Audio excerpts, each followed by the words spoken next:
Nous, là, dans le cadre de la direction, avec le président et tous les membres de la direction, on a écouté son songe. Hein, donc on voudrait vous le transmettre. Ben voilà, je vais vous dire ce que Dieu m'a montré. C'était la nuit, je dormais, j'étais chez moi. Et puis, d'un coup, j'ai commencé à avoir mal dans mon cœur. Et je me suis réveillée. Et puis, tellement j'avais mal, j'ai voulu réveiller mon père pour qu'il puisse prier pour moi. Et puis, je me suis sentie tellement mal que j'ai pas pu l'appeler. Et puis, je me suis comme évanouie. Et j'ai vu mon âme sortir de mon corps. J'ai vu mon âme sortir de mon corps, je me suis vue allongée dans le lit comme j'étais. J'ai vu ma sœur qui dormait à côté de moi. Et là, j'ai vu mon âme s'élever. Et puis, j'ai traversé le toit du camping. Et puis, je voyais la place, tout comme c'était. Et puis là, je suis montée. Et puis, je suis arrivée dans un lieu.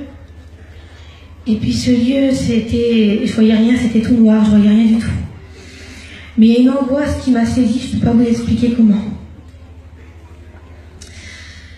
Cette angoisse, elle est rentrée dans moi, et puis je sentais comme un fardeau qui était sur moi, puis c'était horrible. Et je suffoquais, puis je voyais rien du tout. Et là, j'ai vu une lumière descendre du ciel. Un ange, il s'est mis à côté de moi, et il m'a dit, n'aie pas peur. Il m'a dit, je m'appelle Emmanuel. Et quand il m'a dit ça m'a rassurée, mais j'avais encore peur. J'avais peur du lieu d'où j'étais. Et puis on a fait quelques pas, on a avancé un peu, et là je me suis trouvée devant 2 grandes portes. Et puis de chaque côté, il y avait un démon. Et puis l'ange qui était à côté de moi, il ne s'est pas adressé au démon, il n'a pas parlé, mais d'un signe de la main, les 2 portes se sont ouvertes. Et quand les 2 portes se sont ouvertes, il y a un vent qui est venu sur moi. Et quand ce vent est venu sur moi, ça l'a rentré dans mon âme et je commençais à entendre des cris, des hurlements, des grincements de dents, j'entendais des os brisés. Et puis j'ai commencé à me reculer en arrière et puis j'ai dit à l'ange, j'ai dit moi je veux pas entrer. Je dis moi je comprends plus rien, je suis chrétienne, qu'est-ce que je fais là? Et puis l'ange il m'a dit non, il dit tu ne fais pas partie de ce lieu, mais il faut que tu vois pour que tu leur dises. Et puis malgré moi, j'ai entré dans ce lieu. Et puis j'ai commencé à avancer. Et puis là, à ma droite, il y avait un bassin. Et il y avait des milliards de vers. Des milliards et des milliards de vers. Et dans ces vers, il y avait des personnes. Il y avait des personnes, il y avait des hommes, des femmes, je ne pouvais pas voir leur visage. Et puis ces personnes, ils étaient en train de se faire dévorer par les vers. Et puis ils souffraient le martyre, je ne peux pas vous expliquer comment, c'était horrible. Et quand je voyais ça, je demandais à Dieu de partir parce que j'en pouvais plus, je voulais pas rester. Et le Seigneur me répondait que je voyais ça pour que je vous le dise à vous, au peuple. Et puis il y avait des personnes qui disaient, Seigneur, si seulement j'aurais su, si j'aurais su. Et il y avait des démons à côté d'eux qui disaient, mais tu le savais qu'il y avait un paradis, tu le savais qu'il y avait un enfer. Mais tu as choisi de venir ici. Et j'ai continué à avancer. Il y avait plusieurs compartiments. Il y avait pour ceux qui aiment l'alcool. Il y avait pour ceux qui disent des mensonges. Il y avait les drogués. Il y avait vraiment beaucoup de compartiments. C'est très trop long à expliquer. Et ces personnes, ils avaient tous des châtiments. Et Seigneur, c'était vraiment horrible. Et puis le Seigneur me répétait à chaque fois, il faut que tu vois ça pour que tu leur dises. Et puis j'ai continué à avancer, à avancer. Et à un certain moment, tellement que je voyais de l'horreur, j'ai demandé au Seigneur de partir. J'ai dit, Seigneur, je sens que je vais mourir. Je sens que je vais m'arrêter ici. Et le Seigneur, il me disait non. Il dit, c'est moi qui tiens ma vie entre tes mains.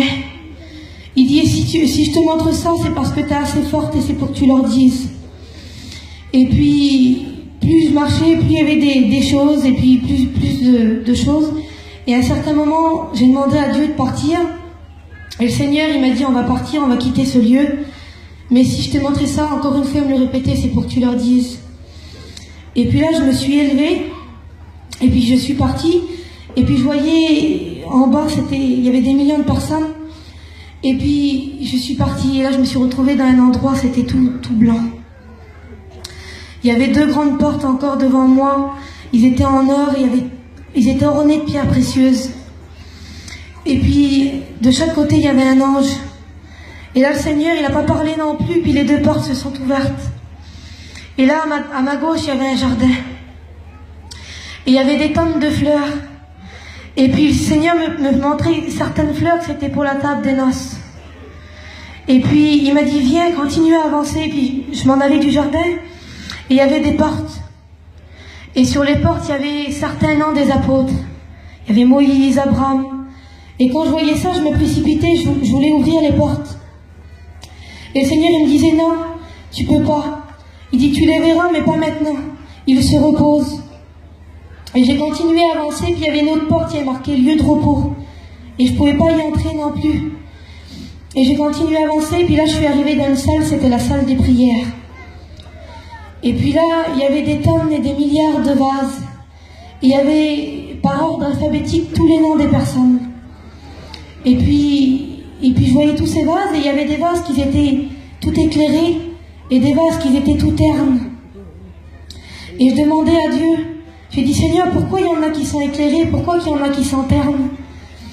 Et le Seigneur, il me disait, tu vois, ces vases, il prenait un vase qui était pas éclairé. Il dit, c'est mes enfants. Ils m'appartiennent, mais ils ne me prient jamais. Il y avait des personnes qui priaient jamais Dieu. Et comme il disait ça, je sentais que le Seigneur, il avait de la peine. Et puis il disait, c'est mes enfants, mais ils ne me prient pas. Ils ne me demandent jamais rien, ils ne me prient jamais. Et il prenait un autre vase, et ce vase-là, il était à demi allumé, puis demi éteint. Et puis il dit, ça, c'est mon enfant aussi, mais il me prie seulement comme il a le temps. Il ne prend pas le temps de me prier. Il me prie seulement quand il a besoin. Il fait que me demander, il ne me remercie jamais. Et même quand je lui accorde, il ne me remercie pas, il redemande. Il dit, mais pourtant, ce sont mes enfants. Et puis là, il prenait un vase, et là, ce vase-là était tout éclairé. Et il dit, ça, c'est mon enfant. Il dit, il me prie constamment. Il prend le temps de me prier. Même quand il est occupé, il s'arrête et il me prie. Et quand il disait ça, Seigneur, je sentais qu'il avait de la joie, que ça lui plaisait de parler de ces enfants-là. Et puis je disais à Dieu, je dis, Seigneur, y a-t-il des prières plus importantes que les autres? Est-ce qu'il y a des prières que tu entends plus que les autres? Ou est-ce que tu en entends 20 000 aujourd'hui ou 20 000 demain? Je lui demandais comment ça se passait. Et le Seigneur, il me disait non. Il disait que toutes les prières, elles avaient de l'importance à ses yeux. Peu importe la prière qui est élevée là, je l'entends et je prends soin de l'écouter. Et il disait, peu importe que ce soit la prière du cœur, même qu'elle n'est pas sortie encore de la bouche, je la connais. Il dit seulement la pensée que vous avez, que vous ne l'avez pas encore dit, je la connais. Dans vos prières, je sais s'il y a de la colère, s'il y a de la tristesse, s'il y a de la peur, s'il y a de l'angoisse. Il sait tout. Et il m'expliquait, et puis je dis, Seigneur, quelle grandeur que tu as. Il disait qu'il connaissait tout, il entendait toutes les prières à la fois, il était partout à la fois. Et puis, d'un coup, il prenait un vase, mais quand il prenait le nom, quand il prenait ce vase, le nom il s'effaçait, je voyais pas c'était qui. Et il prenait ce vase, et il était tout éclairé. Et puis là, il disait, regarde. Et quand il prenait ce vase, il déversait. Je voyais comme de l'huile qui descendait sur la terre. Et là, il y avait toute cette huile à rentrer dans un foyer. Je ne le voyais pas non plus, je sais que c'est un foyer. Et quand cette bénédiction a rentré dans ce foyer, j'entendais merci Seigneur, alléluia. Et j'entendais que ces personnes, ils priaient encore plus Dieu. Et ils disaient, il était temps que la bénédiction arrive pour ces personnes. Il disait que les prières qu'on lui adresse, il les renversait à un certain moment à lui en bénédiction pour nous. Et puis je disais, Seigneur, pourquoi des fois tu mets du temps à répondre? Pourquoi des fois, Seigneur, c'est lent? Pourquoi tu réponds pas tout de suite? Et le Seigneur, il disait, mon temps et le vôtre, c'est pas le même. Il disait, mes circonstances et les vôtres, c'est pas les mêmes. Et puis, j'ai sorti de cette salle, et j'ai été dans la salle des dîmes. Et là, c'était tous des coffres, des milliards de coffres. Et c'était encore une fois par ordre alphabétique, il y avait des milliards de noms. Et puis c'était pareil, les coffres étaient éteints et d'autres qui étaient allumés.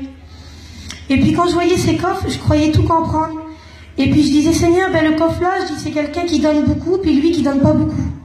Et le Seigneur il me disait, non, tu te trompes. Et puis je disais, je comprends pas. Et le Seigneur il prenait un petit coffre, et il était tout éclairé. Et il disait, tu vois, cette personne-là, il dit, elle donne ce qu'elle peut. Elle le fait de tout son cœur. Même si elle donne pas beaucoup, elle fait comme elle peut. Mais elle fait avec son cœur.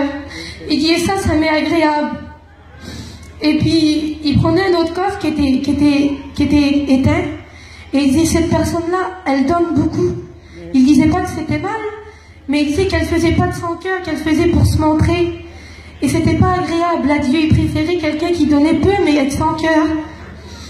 Et puis, j'ai sorti de cette salle, et j'ai arrivé dans la salle des victoires. Et puis là, c'était pareil, c'était comme des vaches, je pouvais voir en travers. Et puis, je voyais pas les personnes, mais je voyais des baptêmes, je voyais des mains qui se levaient. Et puis, je demandais à Dieu, je dis, Seigneur, c'est quoi ça? Et le Seigneur, il me disait ça, c'est toutes les victoires que vous remportez avec moi. Il dit, c'est noté ici. Et puis, la salle, elle n'avait pas de fin. Et puis, je dis, Seigneur, je dis, elle n'a pas de fin, cette salle. Il dit, mais avec moi, les victoires n'ont jamais de fin.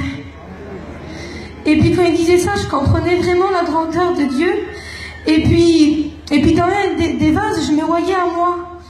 Et je dis, Seigneur, je suis là, moi, pourquoi je suis là, c'est quoi? Et le Seigneur, il me disait le jour, la date, le lieu, l'endroit, il me disait tout. Il dit, tu te rappelles quand tu avais de la haine et que je t'en ai délivré? C'était une victoire. Il dit, c'est noté ici. Et puis, j'ai dit, Seigneur, pourtant c'était mon âme qui était là-bas, mais ça me bénissait. Et puis quand j'ai sorti de ce lieu, j'ai vu un ange qui était de dos. Et devant lui, il avait un livre. Et devant lui, il y avait des anges qui faisaient aller-retour de la terre au ciel. Et puis j'ai demandé à Dieu, j'ai dit, Seigneur, il fait quoi lui? C'est quoi son travail?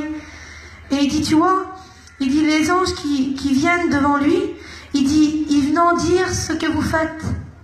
Toutes les bonnes œuvres que vous faites, ils sont notés. Et c'est compté pour mettre les perles sur vos couronnes. Tout était noté. Et puis les anges, ils venaient, ils disaient à l'ange, il notait, selon nos œuvres, il mettait pour mettre les perles sur nos couronnes. Et puis là, j'ai entré dans la salle, et là, c'était tous les couronnes. Il y avait des milliards de couronnes. Il y en avait qui étaient ornées de diamants, puis il y en avait qui étaient toutes simples. Et puis, je voyais un ange qui les faisait. Et le Seigneur, il me disait, tu vois, il dit, bientôt, je vais revenir. Il fait toutes les couronnes, là, ils sont presque tous finis. Il n'y aura pas une couronne en plus, il n'y aura pas une couronne en moins. Il fait bientôt, je reviens. Et j'ai sorti de cette salle encore, et j'ai entré encore dans une autre salle, et là, c'était tous les vêtements blancs. Et j'en voyais, il y avait un ange qui était en train d'en faire, et là, le Seigneur, il me disait, là, c'est la même chose. Il dit, il n'y aura pas une robe en moins, il n'y aura pas une en plus, tout est compté. Il dit, bientôt, je vais revenir. Et puis, j'ai encore sorti de cette salle, et là, c'était la salle où il y avait les ceintures. Et il y avait encore des pentes de ceintures. Et puis, il me disait encore la même chose, bientôt, je vais revenir. Il n'y en a pas une en moins, pas une en plus. Tout est compté. Et j'ai sorti de ce lieu, et je me suis mis... Et puis, j'ai commencé à avancer, puis j'entendais des bruits de chevaux. Et puis, j'ai dit, Seigneur, c'est quoi ça? Et il me disait que c'était les cavaliers de l'Apocalypse, qu'ils étaient prêts. Et je voyais, et comme il m'a dit ça, Seigneur, je voyais comme un trou dans les nuages. Et il y avait tous des anges autour. Et ils avaient toutes les trompettes sur leur bouche. Et il me disait un seul mot de moi, et c'est fini. Il dit un seul mot de moi, et je reviens. Il dit, je vais revenir, je reviens. Et quand il disait ça, je voyais la table. La table, elle était préparée. Je voyais des anges qui préparaient. Et il y avait des couverts, vous savez, un plat, un couteau, une fourchette. Il y en avait, ça faisait longtemps qu'ils étaient là, et les anges mettaient juste de l'ordre. Et il y en avait qui avaient des couverts qui se rajoutaient. Et j'ai demandé à Dieu pourquoi. Et le Seigneur, il me disait que il y a des personnes qui allaient entendre que leur place allait être préparée. Et puis que le Seigneur qui revient, leur place elle est déjà préparée. Et il y en avait qui se rajoutaient. C'était ceux qui acceptaient Dieu, qui se baptisaient, ben leur place elle était préparée, les anges ils mettaient leur couvert. Et puis vraiment, quand il disait ça, je comprenais la grandeur de Dieu. Et puis il disait que, et puis il me disait ça, puis à un certain moment il m'a montré au milieu du ciel, il m'a montré la terre, Et il disait, regarde. Et quand j'ai regardé, moi je voyais comme des petites fourmis, je voyais pas bien. Et la terre s'est approchée de moi. Elle s'est rapprochée. Et là je voyais comme des personnes, je pouvais pas voir leur visage. Et le Seigneur il disait, regarde. Et il disait, s'agit-il ainsi pour moi? S'agit-il ainsi pour mon retour? Je voyais des personnes qui étaient préoccupées, ils étaient agités. Et puis le Seigneur il me disait non. Il dit, il se préoccupe comme ça pour le monde, pour leurs affaires. Il dit, ils pensent pas à mon retour. Ces gens ils étaient préoccupés, pas pour le retour de Dieu, mais pour leurs affaires matérielles. Et puis il disait que la paresse s'était emparée d'eux.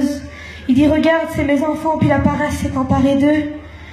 Il dit, même dans les réunions, je voyais des salles, je voyais pas les personnes, je voyais pas le serviteur, mais je voyais que le serviteur, il disait Amen, et que sur 1000 personnes, je voyais 30 personnes qui disaient Amen. Et il disait, regarde, la paresse s'est emparée de mes enfants. Et puis, je voyais la grandeur de Dieu, il m'a expliqué des choses, ce serait trop lent à expliquer, je peux pas tout vous dire, mais Dieu connaît tout. Je vous certifie que la moindre chose, même à l'instant que je vous parle, je sais qu'il est en train d'enregistrer, qu'il est en train de regarder dans vos cœurs. Et puis le Seigneur, il me disait que même les prières des cœurs, le soupir, il connaissait. Et qu'il savait tout. Et puis, au dernier moment, le Seigneur, j'ai dit à Dieu, j'ai dit, Seigneur, je ne veux pas retourner chez moi. J'ai dit, j'aime mes parents, j'aime ma soeur, j'aime ma famille, mais je ne veux pas retourner. J'ai dit, garde-moi ici, donne-moi le plus petit des travails qu'il y a, et je reste ici. Et le Seigneur, il m'a dit non. Il m'a dit, si je t'ai montré ça, c'est pour que tu leur dises. Et puis j'ai dit, d'accord Seigneur, alors je leur dirai. Et là, le Seigneur, c'est comme si il m'a poussé avec ses mains. Et j'ai tombé en bas du ciel. Je suis partie à une vitesse, je ne peux pas vous dire comment, j'ai tout retraversé des univers. Et là, j'ai re-rentré dans mon corps. Et quand j'ai re-rentré dans mon corps, j'avais mal partout, j'ai pas pu m'endormir parce que j'avais peur. J'avais pas peur du paradis, mais j'avais peur de l'enfer. Je ne peux pas tout vous expliquer, ce serait trop long. Mais ce que j'ai vu, c'était horrible. Et j'avais peur, je ne me suis pas endormie. Et les jours à venir, je demandais à Dieu la paix parce que je ne pouvais plus dormir. Et j'ai mis du temps à expliquer à mes parents, à chaque fois que je disais, mon père, ma mère, il faut que je vous explique ce que Dieu m'a montré. Je pleurais du matin au soir et je ne pouvais pas expliquer. Et là, je crois que c'était le temps de Dieu pour que je le dise. Et puis je remercie le Seigneur que les frères m'ont permis de le dire ce matin. Et puis j'espère que ça vous bénira comme moi ça m'a béni. Que Dieu vous bénisse.